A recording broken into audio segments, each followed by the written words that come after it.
Ну, простоял у меня 12 часов ночь. Теперь я сливаю воду и буду варить его. Для того, чтобы нут быстрее сварился, надо использовать такой же метод, как я показывала при варке горохового супа, когда мы варили горох.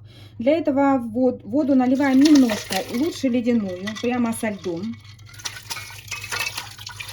И когда закипит, 5 раз подливаем холодной воды, понемногу. Первый раз закипел. Вливаем немножко холодной воды. И такую процедуру повторяем 5 раз. Так любые бобовые, фасоль, нут, горох сварятся в 2 раза быстрее. Я планирую справиться за час. Благодаря такому методу варки, добавляя в воду постепенно 5 раз холодную ледяную воду, нут сварился за полчаса. Он абсолютно мягкий.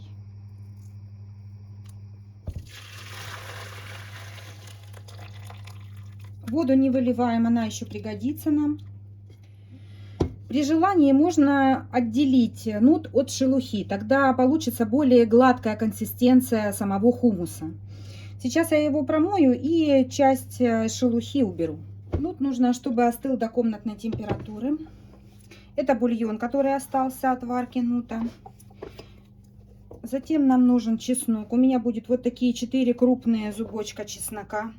Я предварительно немножко его порежу, для того, чтобы легче измельчался он в блендере. Сок лимона.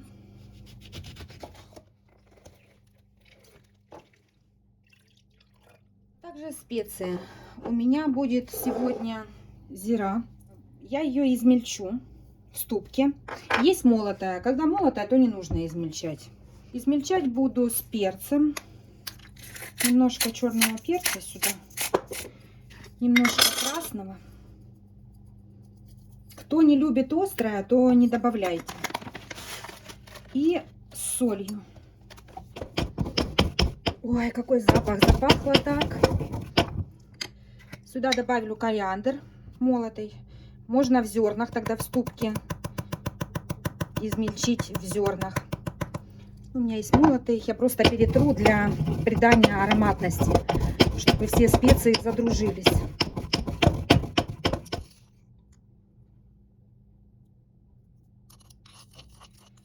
Теперь нужно измельчить. Для этого немножко добавлю воды, чеснок, приправы с солью. Буду добавлять по вкусу. И начинаем измельчать. Добавляю еще чуть-чуть отвара с нута, лимонный сок,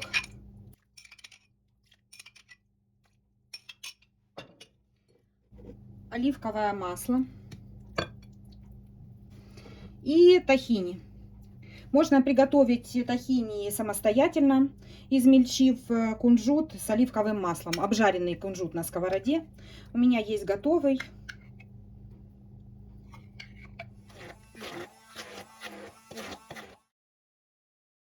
Также можно добавить копченой паприки.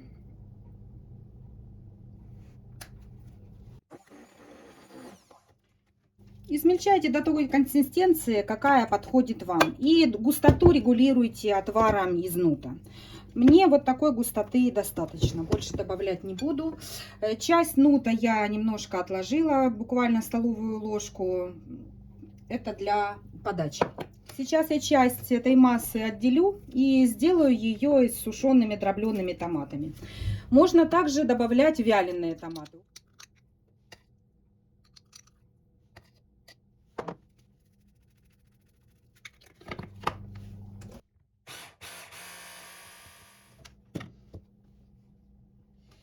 Так, и теперь можем приступать к подаче. Можно подавать как отдельное блюдо, закуску, так и намазку на бутерброды или тосты.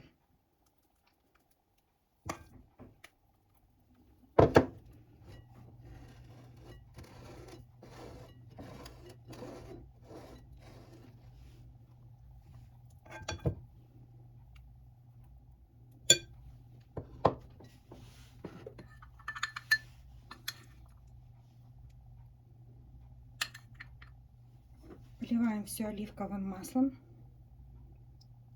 Посыпать можно паприкой.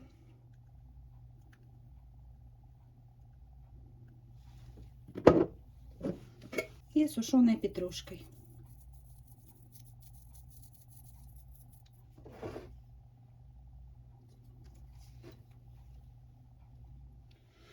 Также можно подавать с лавашом, пятой и любым другим хлебом. У меня будет на тостах из чиабатты. И посыплю все это сушеными томатами. И вот так у нас все красиво получилось. И очень вкусно.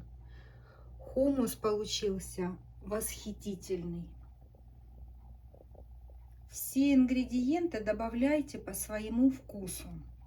Кому-то нужно больше остроты, кому-то больше кислинки.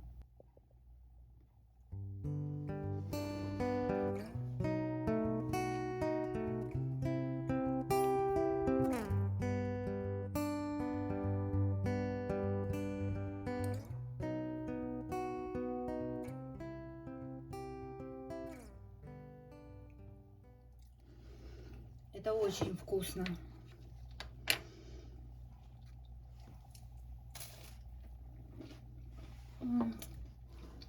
На хрустящем тосте. Рецепт чиабатты у меня есть на канале. В описании к видео я оставлю ссылку на этот рецепт. И тоже сможете приготовить.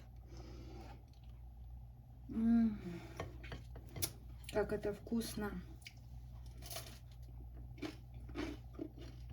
Спасибо всем за просмотр.